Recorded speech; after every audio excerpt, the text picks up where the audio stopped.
Tempat pertama yang dikunjungi jika rombongan wisata religi yang berangkat dari Kamal adalah Bujuk Makam Sembilangan.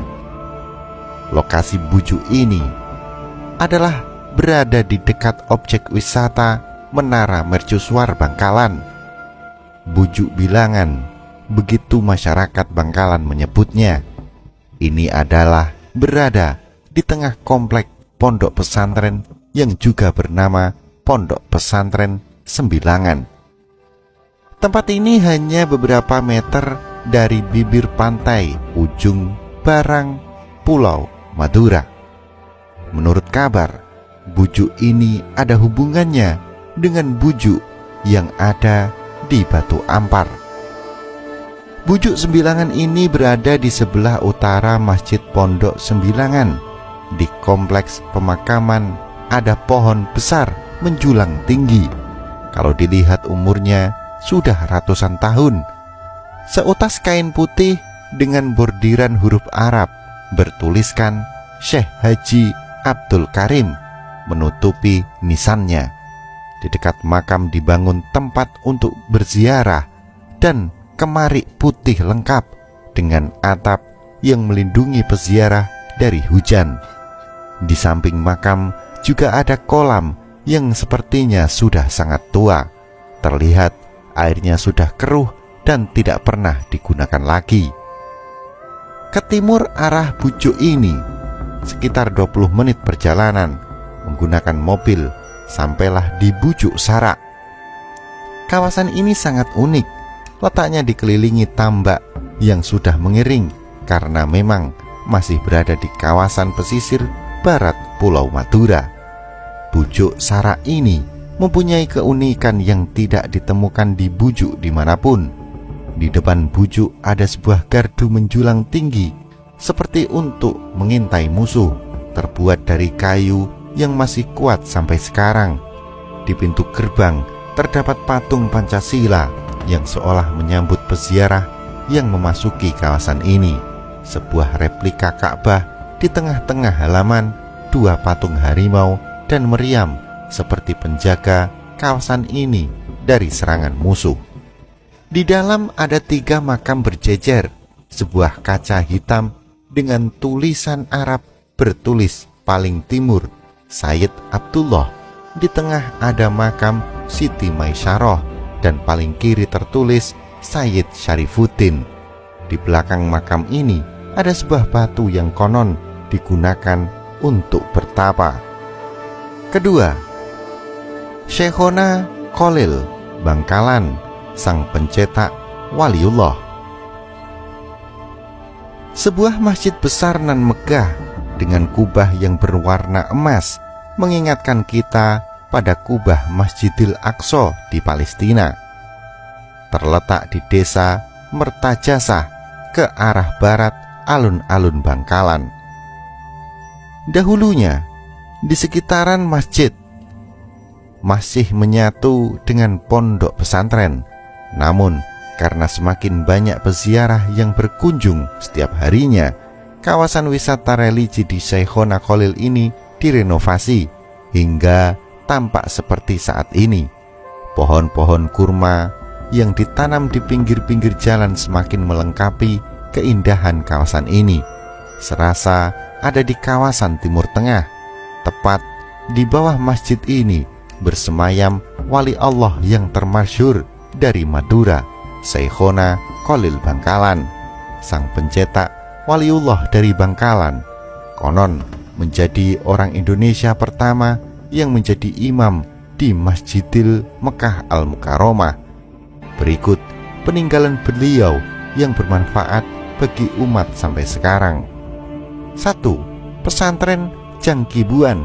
Pesantren ini terus aktif hingga saat ini dan diasuh oleh keturunan Nyai Khotimah bin Khalil dengan Kiai Toha. Pesantren ini diberi nama Pesantren Al-Muntaha Al-Khaliliyah. 2. Pesantren Kademangan. Sepeninggal Syekh Khalil, pesantren ini diasuh oleh keturunan beliau sendiri.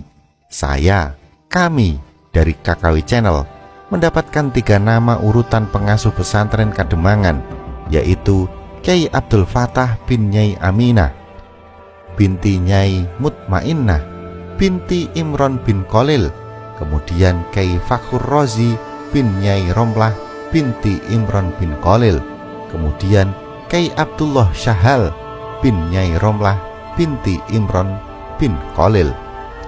3. Kitab Asilah fi Bayanikah, sebuah kitab tentang pernikahan, meliputi segi hukum dan adab, dicetak oleh Maktabah Nabban bin Salim, Surabaya. 4. Rangkaian Sholawat, dihimpun oleh Kyai Haji Muhammad Khalid dalam kitab I'anur Rokibin dan dicetak oleh pesantren Raudhatul Ulum, Sumber Wringin, Jember, Jawa Timur. 5. Zikir dan Wirid, dihimpun oleh Kyai Haji Mustafa Bisri Rembang, Jawa Tengah dalam sebuah kitab berjudul Al-Haqibaha. Ornamen di luar dan di dalam pesantren membuat semua peziarah yang hadir terpesona dan tidak berhenti melihat ke setiap sudut masjid, tempat di makamnya seorang kiai yang mencetak tokoh-tokoh besar di negeri ini, tokoh yang melahirkan organisasi masyarakat, yaitu Nahdlatul Ulama. 3. Hutan di atas bukit, sebuah makam penyebar agama Islam, juga terdapat di Kecamatan Geger, Bangkalan. Terletak di daerah pegunungan, membuat suasana berbeda pada tempat yang satu ini. 40 menit perjalanan dari Masjid Syekhona Khalil menuju ke timur, tepat ke arah utara setelah Pasar Tanah Merah. Suasana pegunungan langsung menyeruak ketika rombongan memasuki kawasan ini. Sejarahnya, ini adalah daratan pertama Pulau Madura. Awalnya, dahulu Madura hanya bongkahan karang yang seolah muncul dari dalam laut, dan bongkahan karang itu sekarang berubah menjadi sebuah bukit yang juga tempat bersemayam beberapa penyebar agama Islam. Bukit itu bernama Bukit Geger. Untuk sampai di atas bukit tempat Putre Koneng, Sayyid Ali Abu Nahas dan Sayyidah Juhariyah dimakamkan, harus menempuh ratusan anak tangga. Dahulunya anak tangga ini masih berupa batu, tapi sekarang sudah dibangun sehingga jalan akses dari bawah ke atas bukit sangat nyaman, lengkap dengan pagar yang melindungi peziarah dari terserempetnya ke tepi bukit. Sampai di atas, Anda akan disambut oleh beberapa kawanan monyet yang menjadi penghuni setia bukit ini. Beberapa pohon masih tumbuh besar dan terpelihara sehingga terkesan seperti hutan di atas bukit. 4. Air Mata, makam Raja-Raja Bangkalan. Sekitar 30 menit perjalanan menyusuri indahnya pedalaman Bangkalan. Selanjutnya bergerak ke Kecamatan Arosbaya, sebuah gerbang bercat putih dan hitam berornamen khas Bangkalan, Madura, dengan tulisan Air Mata. Harus menempuh beberapa anak tangga untuk sampai di makam para raja-raja Bangkalan terdahulu. Suasana di area pemakaman terlihat begitu bersih, udara sejuk menembus kulit. Memang daerah ini berada di atas perbukitan. Desain ornamen pada batu yang berada di sisi utara batu nisan membawa seolah kembali ke masa lalu. Makam Air Mata ini dilakukan pemugaran terakhir kalinya pada 28 Maret 1987 dan diresmikan langsung oleh Menteri Pendidikan dan Kebudayaan Republik Indonesia saat itu, Kyai Haji Profesor Dr. Fuad Hasan. 5. Bujuk Panoangan, Pasongoan di Sumeneb. Ditemukan setelah terkubur ratusan tahun. Setidaknya butuh 3 jam dari Arosbaya untuk menuju Bujuk Panongan, Pasongan di Sumeneb. Pantai utara Madura memang sangat indah. Sepanjang perjalanan sesekali birunya lautan terhampar di depan mata. Jalan akses tidak terlalu